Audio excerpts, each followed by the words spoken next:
El día de hoy continuamos con el Evangelio según San Juan, capítulo 11. Y como ya dijimos hace 3 semanas atrás, este capítulo 11 lo íbamos a dividir en 4 partes.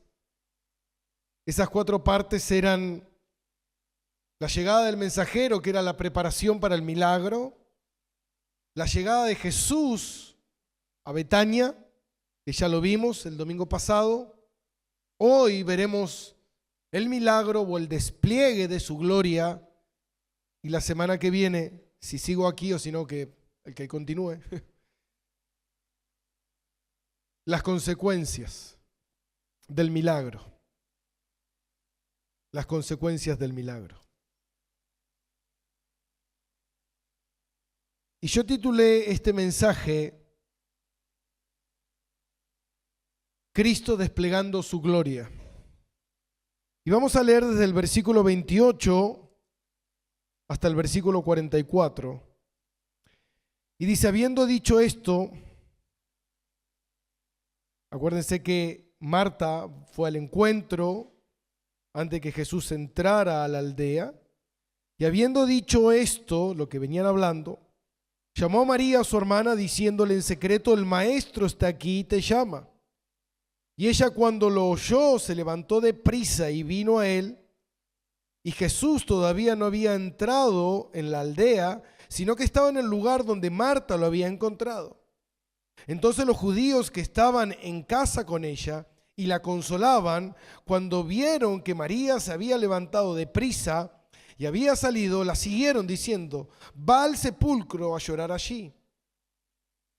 Y María, cuando llegó a donde estaba Jesús, al verle, se postró a sus pies, diciéndole, Señor, si hubieses estado aquí, no habría muerto mi hermano.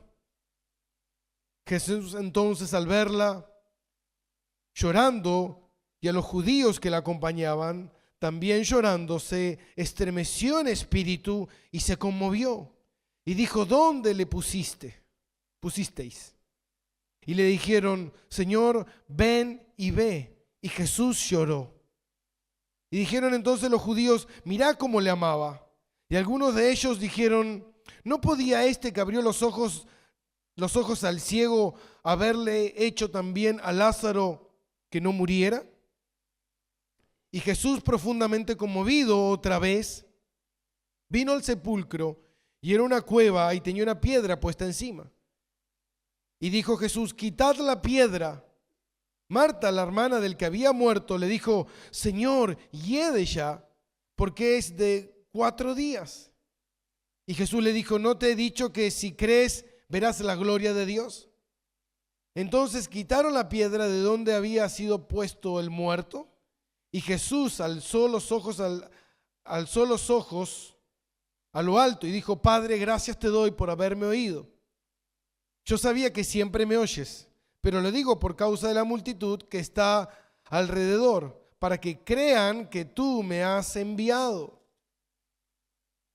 Y habiendo dicho esto, clamó a gran voz, Lázaro, ven fuera. Y el que había muerto salió, atadas las manos y los pies con vendas, y el rostro envuelto en un sudario, y Jesús le dijo, desatadle y dejadle ir. Hermoso despliegue de la gloria del Señor, ¿no? Ya vimos al principio del capítulo 11 que el punto principal no era la resurrección de Lázaro, sino que el Señor dijo que esta enfermedad no es para muerte, sino para la gloria de Dios. Y recuerde esa palabra, ¿se acuerda que lo venimos diciendo que el fin principal del catecismo de Westminster es vivir para la gloria del Señor? La gloria del Señor. ¿Qué es eso? ¿Qué es ver la gloria del Señor? Nosotros podemos ver que el Señor ha terminado su ministerio terrenal antes de entrar a la semana de la pasión. Y el Señor, cerrando con este broche de oro, con este milagro extraordinario, con este despliegue de su poder y de su deidad, haciendo esto. Dice que cuando llegó a Betania, Marta volvió a buscar a María, hermana de Lázaro, dolida por la muerte de Jesús, por no haber llegado a tiempo para poder sanarla. Ellos sabían del poder, creía en Cristo, en su poder, pero había limitaciones en su creencia. Había dureza todavía en su corazón y lo que dice, y habiendo dicho esto, se fue y llamó a María, su hermana, diciéndole en secreto: el maestro está aquí y te llama. Ella, cuando lo oyó, se levantó deprisa y vino a él, y Jesús todavía no había entrado en la aldea, sino que estaba en el lugar donde Marta lo había encontrado. Entonces los judíos que estaban en casa con ella y la consolaban, cuando vieron que María se había levantado deprisa y había salido, le siguieron diciendo: va al sepulcro a llorar. ¿Se acuerdan que los velorios en ese tiempo eran velorios muy prolongados, de varios días y más, de acuerdo al poder adquisitivo que se tenía? Sabemos que estos tres hermanos eran personas de una buena posición económica. Ellos estaban bien económicamente, por eso era muy notorio esto en Jerusalén. Mucha gente se había acercado a ellos a presentar respeto por la muerte de Lázaro, pero también se contrataba a músicos, se contrataban a dolientes profesionales. Los dolientes profesionales eran personas especializadas, como las lloronas, las personas que gemían y que estaban ahí y se lamentaban y se tapaban el rostro y se ponían velo y estaban ahí llorando. Eso era algo muy común en esa época y algo que a Jesús le molestaba de verdad. ¿Y cómo sabemos eso? Porque podemos ver en el relato de la hija de Jairo también, que estaban ahí y cuando el Señor se acercó y estaba toda esta gente, le dijo: ¿por qué se alborotan? ¿Por qué lloran? Si la niña no está muerta, si no duerme. Y todos empezaron a burlar y el Señor sacó toda esa gente de ahí, a todos esos incrédulos y personas fatalistas. Y esto es interesante porque en esta misma escena, acá hay muchas cosas que suceden, muchas emociones hay en este lugar y nosotros tenemos que empezar a diferenciar todo esto que está pasando aquí y cómo la gente que estaba ahí, hacia dónde apuntaban y cuál era el corazón de ellos. ¿Cuál era la postura y el corazón que ellos tenían? Porque dice que cuando Marta llegó donde estaba Jesús, al verle, se postró a sus pies. Esto muestra cómo María reconocía, ¿no?, a Jesús. Siempre ella estaba a los pies de Jesús.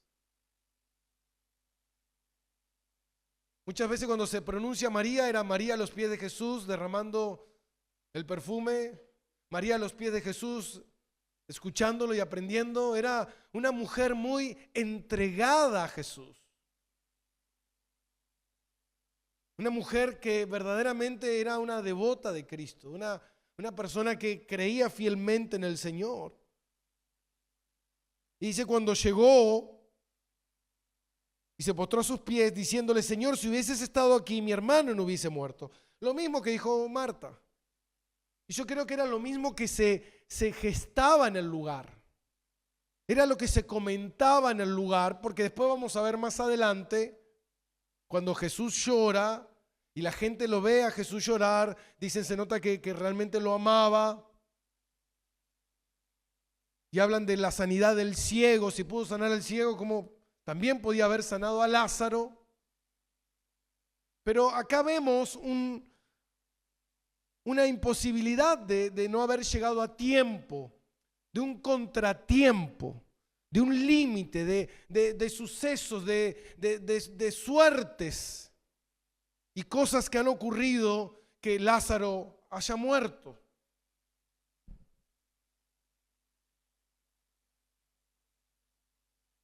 Justamente escuchaba ayer escuchaba un comentario que ponían un corto de Francisco, del Papa Francisco. Y le decía él a los jóvenes, le decía, porque él es tan humanista, era tan ecuménico, ¿no? Tan la paz mundial y todo lo que él pretendía. Y le decía a los jóvenes, le decía, van a pecar, le decía. Y si pecan, mala suerte. Levántense y sigan de vuelta. Qué ejemplo, digo la verdad, unas palabras tan profundas, tan bíblicas, ¿no?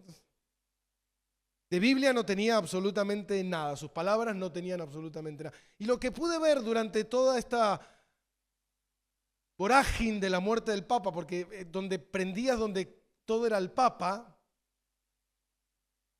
que nadie habló de Cristo. Lo que el Papa me inspiró. Nunca fui a la iglesia, pero, decía una, nunca fui a la iglesia, pero el Papa realmente era un hombre que inspiraba amor y confianza y fidelidad y esfuerzo. Hermano, los hombres no somos nada. Nada somos. Si yo el domingo que viene no estoy acá, Cristo va a seguir adelante con su iglesia. Su iglesia no son los hombres ni lo que los hombres hagan, sino lo que Él hizo por la iglesia, lo que Él compró con su sacrificio. Qué aberración poder darle, ¿no?, al hombre gloria y honor y exaltación. No, mi hermano, désela a Cristo, el único que es digno. Si no, lee Apocalipsis. Cuando Juan lloraba decía, no se halla ningún digno. No, y tendría que haber dicho el ángel, no, para que tenemos un par de papas acá, que son dignos de abrir el sello. No, dijo, no hay ni un digno, no hay nadie. Y el ángel le dijo, no llores, tranquilo, hay uno. El león de la tribu de Judá, el rey, el Señor, Cristo nuestro Señor. Él es digno. Y a Él le tenemos que dar la gloria. Venimos aquí por Él y para Él. Vivimos por Él y para Él. Esa es la iglesia de Jesucristo. No iglesias de hombres, no iglesias de títulos, no iglesias de besos de anillo, ni de nada. Ni me postro ante nadie, a ninguna imagen. Solamente le doy la gloria a Cristo Jesús y obedezco su palabra. Solamente eso. No hay otra cosa.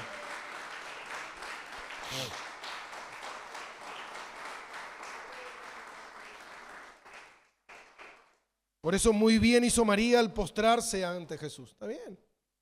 Como todos nosotros estamos hoy postrados ante Cristo. Entonces, dice el versículo 33, Jesús entonces al verla llorando y a los judíos que la acompañaban también llorando, se estremeció en espíritu y se conmovió. Y ahí es donde me quiero detener. Porque es interesante que si nosotros leemos esta porción de esta forma, podemos ver a un Cristo que está conmovido, que todo esto que está sucediendo, sus lágrimas están conmoviendo al Señor, pero no es así. Por eso yo siempre cuando hay algo que es muy relevante o algún pasaje, yo siempre lo invito a MacArthur que él venga y que él comparta por un momento, o que grandes teólogos puedan justamente opinar con respecto a esto. Y podemos ver que dice la palabra se estremeció. Esa palabra estremecer en el original significa embriomaomía.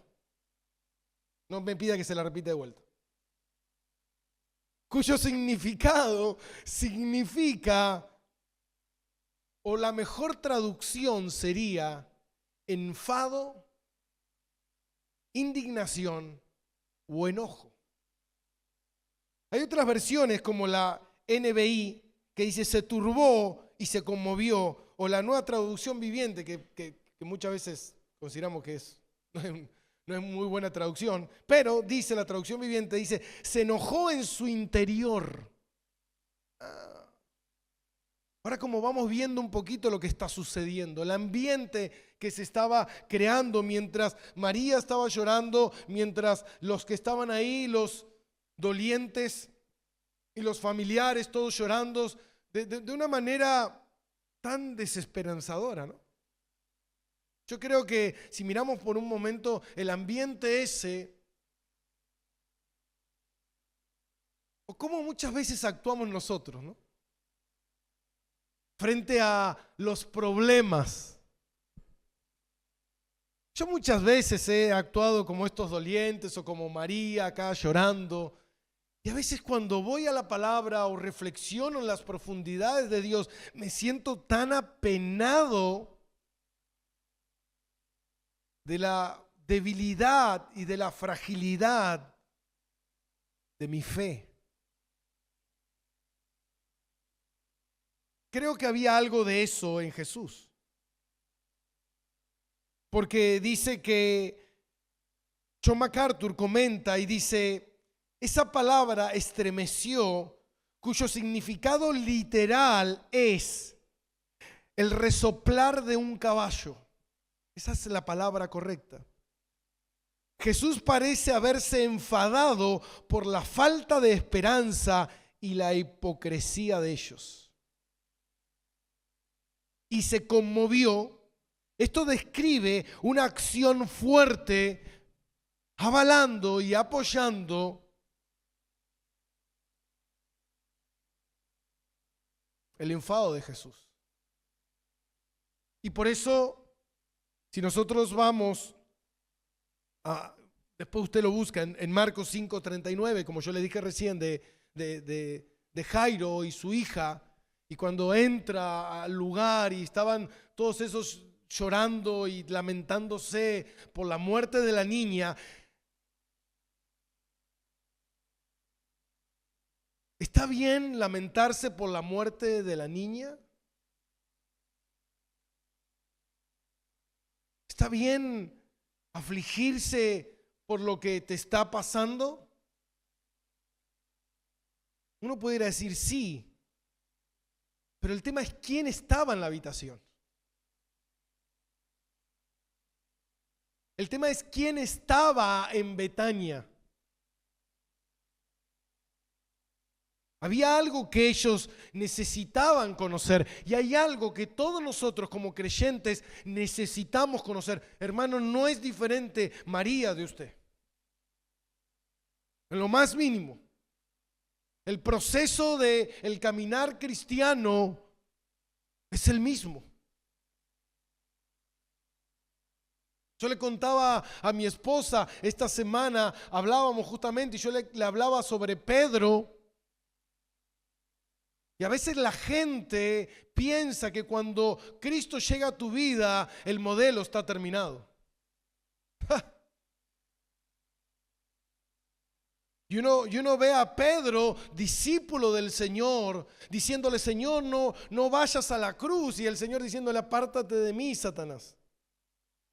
Uno pudiera pensar, Pedro aprendió la lección, listo, Pedro está preparado. Podemos ver a Pedro hundiéndose en la barca cuando sale y camina sobre las aguas. Y el Señor lo levanta y le dice, hombre de poca fe, ¿por qué has dudado? Yo me imagino que Pedro subir a la barca, reflexionó, se arrepintió de su pecado y dijo, listo, ya está, Pedro es un hombre nuevo. Pero podemos ver que cuando Cristo fue entregado y él estando en el patio, lo negó al Señor e incluso lo maldijo. Yo no lo conozco, no tengo nada que ver con ese.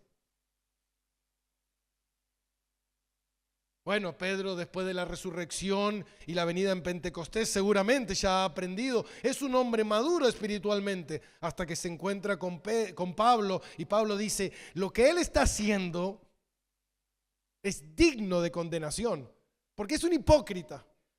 Porque cuando no están los judíos, él come con los gentiles, pero cuando vienen los judíos, él ya no se junta con los gentiles. Este Pedro no aprende más.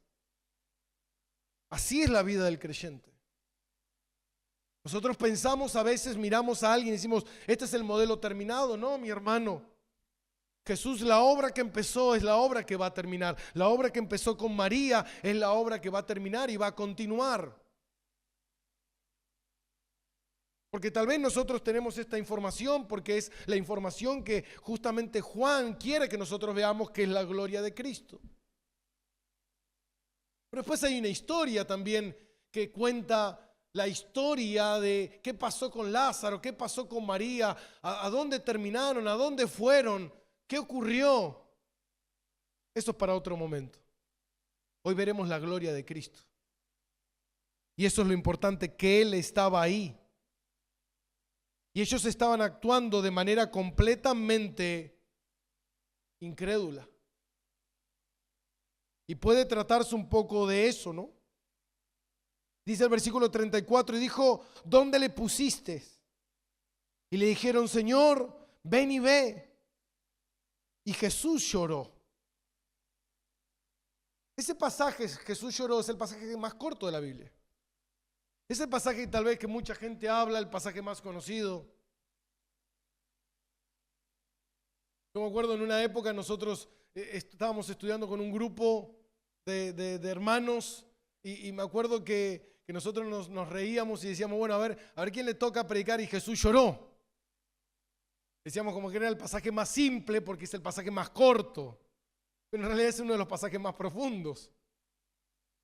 Porque justamente habla de la humanidad de Cristo, mostrando que Él es humano y que Él siente y que Él estaba viendo todo ese escenario, Él sabiendo lo que Él era capaz de hacer y de lo que iba a hacer mientras veía a las personas, los incrédulos, pero también veía a sus discípulos y veía a Marta y a María, amigos de Él, gente que creía en Él, gente que pertenecía al rebaño del Señor, dudando de Jesús, dudando de Él.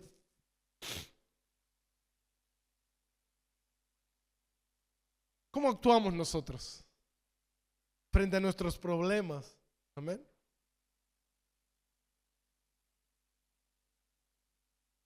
¿Dudando de Él? ¿Dudando de lo que Él está haciendo? ¿Dudando de su poder, de su gloria? Y dijeron entonces los judíos, mira cómo le amaba. Es cierto, Jesús lo amaba, pero Jesús no estaba llorando como ellos estaban llorando. Porque ellos estaban llorando, mi hermano, de manera desesperanzadora. Ellos lloraban porque no tenían esperanza, pero las lágrimas de Jesús no eran ese tipo de lágrimas, las lágrimas de Jesús eran de compasión. Las lágrimas de Jesús eran de compasión, de ver a su amigo Lázaro muerto, por lo que tuvo que pasar para ver la gloria de Dios. De las personas que estaban ahí, que estaban llorando por Lázaro y no se estaban alegrando porque Cristo estaba ahí.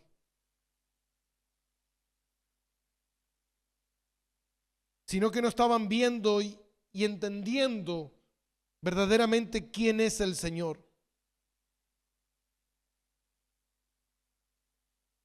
Versículo 37, y algunos de ellos dijeron, ¿no podía este que abrió los ojos del ciego al ciego haber hecho también que Lázaro no muriera? Claro, acuérdese que lo que ocurrió pasó hace unos meses con el ciego. Pero todavía eso que había ocurrido todavía estaba en el ambiente.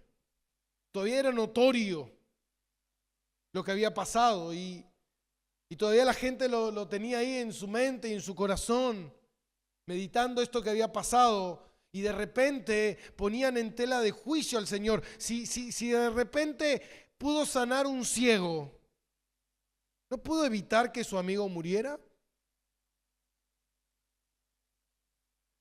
Es medio raro entonces. Entonces probablemente no sanó al ciego. O el ciego no era tan ciego. Porque si realmente es Dios y tiene poder para sanar un ciego, obviamente que tenía el poder para sanarlo a Lázaro de una gripe. Si el Señor me sana de la gripe, gloria a Dios. Y si me muero, gloria a Dios. Porque era la voluntad del Señor. Ahora hay algo que nosotros debemos saber con respecto a esto. Es que lo que ellos no sabían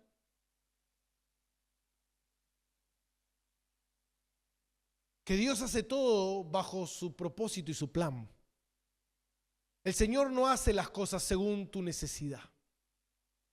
El Señor no hace las cosas según tú se las pidas. O tu parecer, o tu entender, o lo que tú quieres. El Señor hace las cosas según sus designios, según su voluntad. Así hace el Señor las cosas.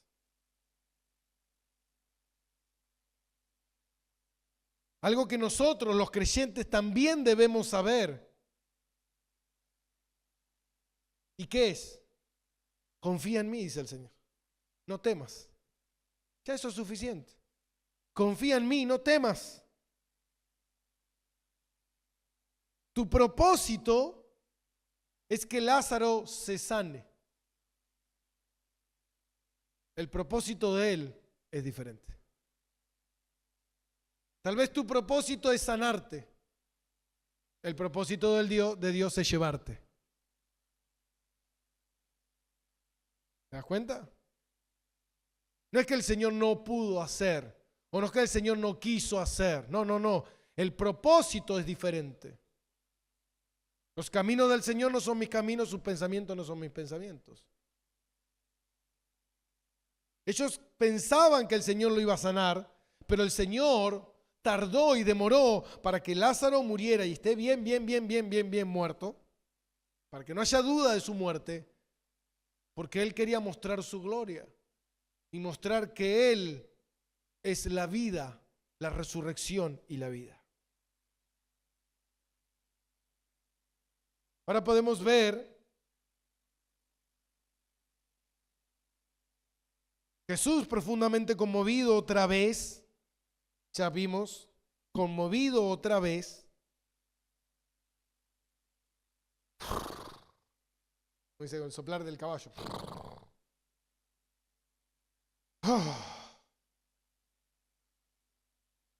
Vino al sepulcro y era una cueva y tenía una piedra puesta encima.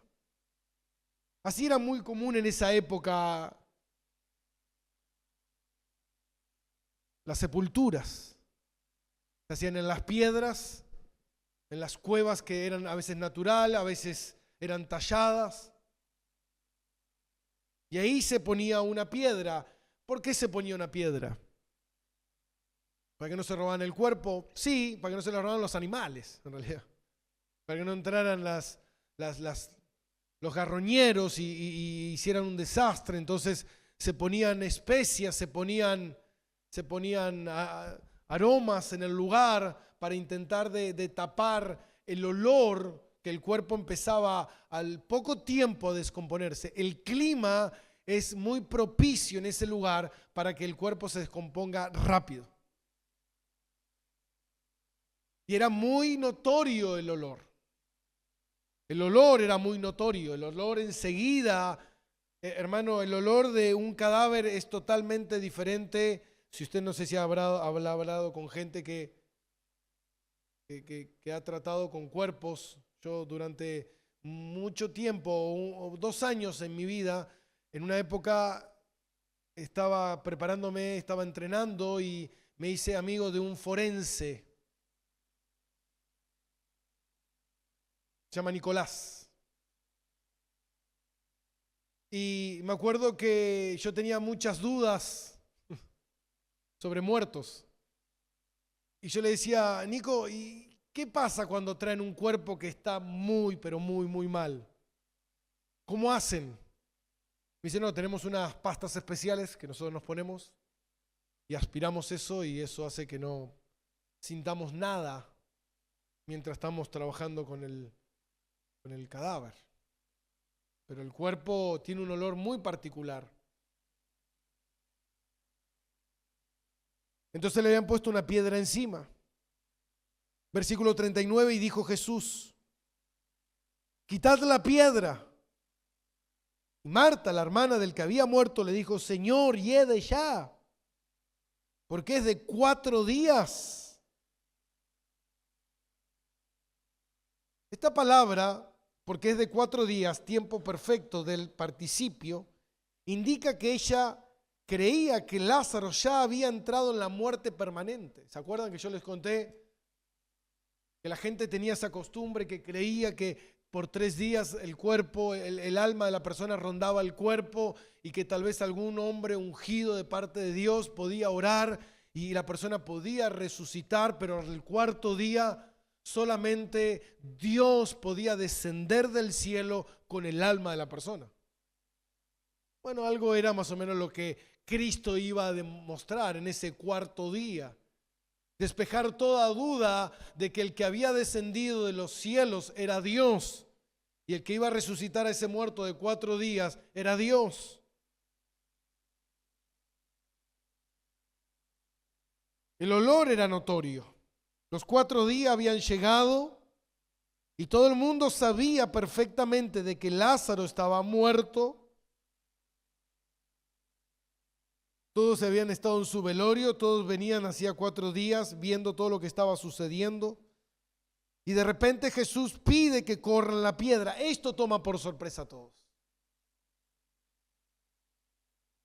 No porque la gente creyera, escuche, de que Jesús lo resucitaría, no. Cuando Jesús pidió que corrieran la piedra, quitad la piedra, muchos preguntan por qué Jesús, teniendo poder, él podía con su poder haber quitado la piedra. Pero Crisóstomo, padre de la iglesia, hace un comentario respecto a esto y él dice que Jesús utiliza la participación de los transeúntes para que ellos puedan constatar que el milagro es fidedigno, es veraz. Entonces le dice, quiten la piedra. Pero Marta, sorprendida, le dice, Señor, hiede ya. ¿Por qué? Porque ella había perdido toda esperanza de que su hermano resucitara. Ahora es interesante porque nosotros ya vimos la vez pasada cómo en el versículo 25, cuando Jesús le dijo, yo soy la resurrección y la vida, el que cree en mí, aunque esté muerto, vivirá, y todo aquel que vive y cree en mí no morirá eternamente. ¿Crees esto? Y ella le dijo, sí, Señor. Creo. Sí, creo. Pero ahora de repente nos encontramos con una Marta que de eso, que se apartó del Señor, volvió a buscar a María y se quedó con los dolientes profesionales y los que estaban llorando. Enseguida su fe fue puesta sobre el muerto nuevamente. Era como Pedro en la barca viendo al Señor caminando sobre las aguas. Tiene la fe necesaria de decir, Señor, si eres tú, mándame a llamar y yo iré. Y Pedro salió de la barca y empezó a caminar viendo al Señor, pero cuando quitó la mirada del Señor y empezó a ver la tormenta y a su alrededor y todo lo que estaba ocurriendo, empezó a hundirse. Esto mismo le estaba pasando a Marta. Empezó a hundirse nuevamente. Su fe empezó a decaer, perdiendo toda esperanza de que su hermano fuera a salir de ese lugar con vida nuevamente. diciéndole: Señor, ¿para qué quieres que quite la piedra? Tal vez ella pensaba que si quitaba la piedra era porque el Señor quería verlo por última vez a su amigo. Recuerden que esa piedra no era que la ponían una vez y listo, no, la ponían y la sacaban, la gente entraba, le cambiaban las vendas, le ponían nuevas especias, no es que lo ponían ahí, lo tapaban y ya la gente no, durante todas esas semanas la piedra era removida constantemente. Pero ya en los últimos días ya no entraba más nadie, ya está listo, déjenlo ahí. Pero tal vez ellos pensaron que el Señor quería ver a su amigo por última vez. Entonces el versículo 40, Jesús le dijo, Jesús la reprende acá, Marta. La reprende con amor. Y Jesús le dijo: ¿no te he dicho que si crees verás la gloria de Dios? Esto lo utilizan mucho los vendehumo. No te he dicho que si crees verás la gloria del Señor. El Señor no estaba estipulando el milagro, que si ella creería el milagro ocurriría. No. Porque es interesante esto, hacia dónde nos estamos entrando en esta mañana, a dónde nos estamos metiendo esta mañana.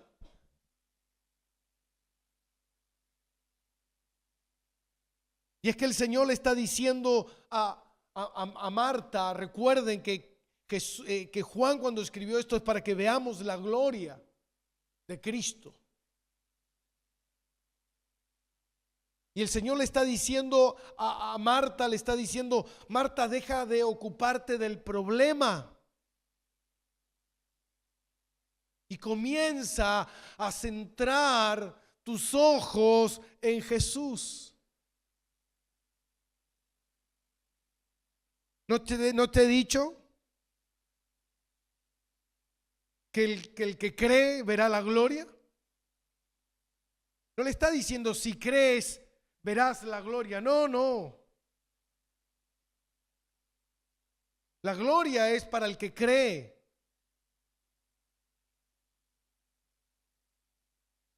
Pero no queremos ver la gloria, o queremos ver el milagro.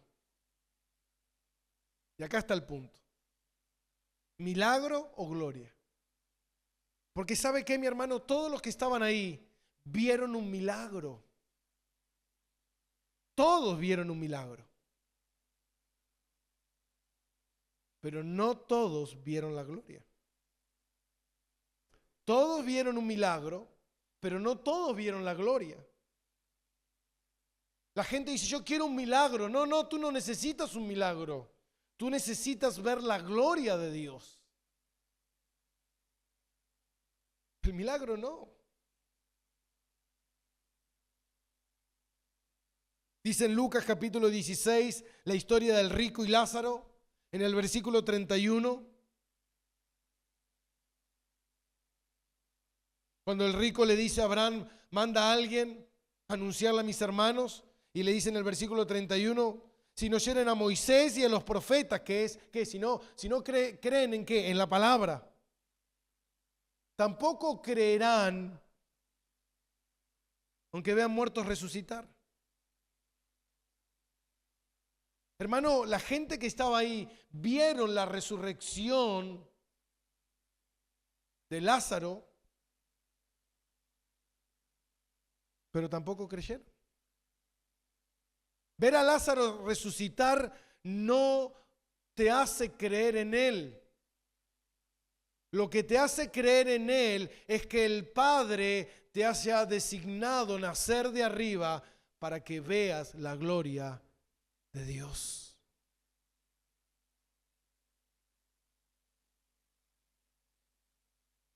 El comentario de la editorial CLIE dice: el significado real solo sería accesible por fe. El significado real solo sería accesible por fe. Todos los que estaban ahí, creyentes e incrédulos, verían el milagro, pero solo los creyentes percibirían el significado real de la gloria de Dios. Todos verían el milagro, pero no todos verían la gloria del Señor. No todos verían la gloria del Señor. Entonces, quitando la piedra de donde había sido puesto el muerto,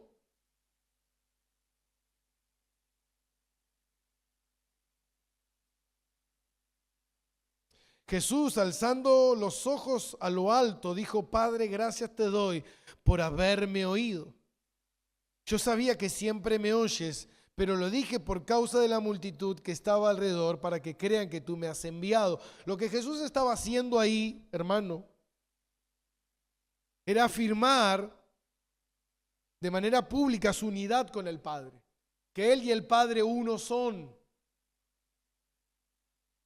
Y que si Dios era el que iba a resucitar a Lázaro, Él es Dios.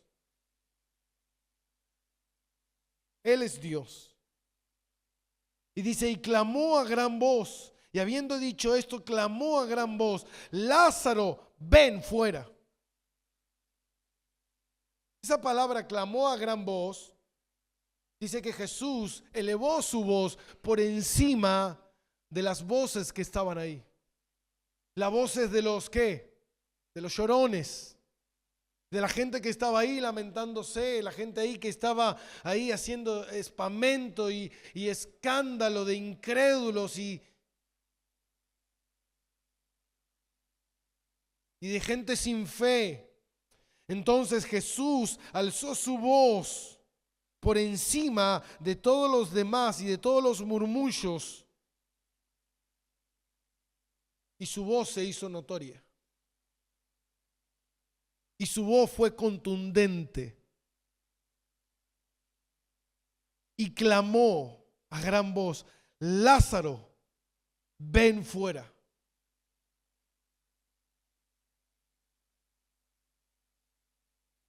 Algunos comentaristas dicen que el poder de Dios es tan grande que si Jesús no lo hubiese llamado por su nombre, todos los muertos habrían salido a la vida.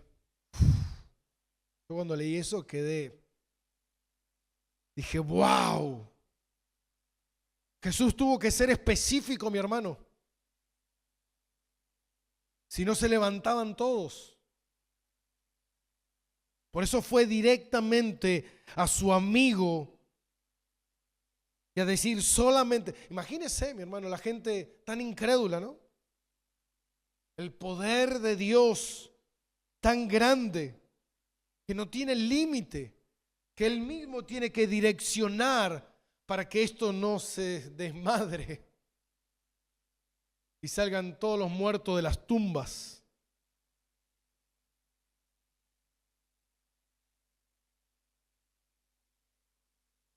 Esto es algo que va a ocurrir en el futuro. Esto es una antesala de lo que va a ocurrir. Y el que había muerto salió, atadas las manos y los pies con vendas y el rostro envuelto en un sudario. Y Jesús le dijo: desatadle y dejadle ir. ¿Qué sucede aquí? Lázaro, que está bien muerto en la tumba, de repente Lázaro, el cuerpo de Lázaro, escucha una voz y su alma entra en el cuerpo y recobra la vida, y Lázaro se levanta entre tropezones y volteando todo, solamente caminando hacia la voz del que lo llamó. Como toda oveja que conoce la voz de su pastor, él con paso firme fue hacia la voz del que lo estaba llamando su Salvador. Juan no nos narra qué sucedió después. ¿Cómo fue el encuentro entre Lázaro y Jesús? ¿Cómo reaccionaron sus hermanas a esto? ¿Cómo actuó la multitud de incrédulos? Pero sí que Jesús los hizo partícipes. Vayan, quítenle las vendas, vean que verdaderamente es Lázaro. Jesús los hizo partícipes a los incrédulos para que no haya duda que era Lázaro el que había resucitado. Lo importante de este milagro es que es la cumbre del ministerio de Jesús en la tierra. Y yo con esto quería cerrar. ¿Tú qué ves en esta narración? ¿Ves un milagro? ¿O ves la gloria de Dios? Si ves un milagro hecho de un hombre extraordinario, pídele al Señor que te salve. Pero si has visto la gloria del unigénito de Dios, Hijo de Dios, desplegando su poder y cómo Él llamó a su amigo a venir a Él, de la misma forma Él te llamará a ti. Tú eres su amigo, Él ha dado la vida por ti y Él no te dejará en la tumba, sino que tú estarás con Él para siempre, para siempre. Este relato nos deja ver lo que Cristo va a hacer con nosotros, el poder que Él tiene sobre nosotros y cómo Él nos guarda y nos cuida, porque suyos somos para siempre. Oremos.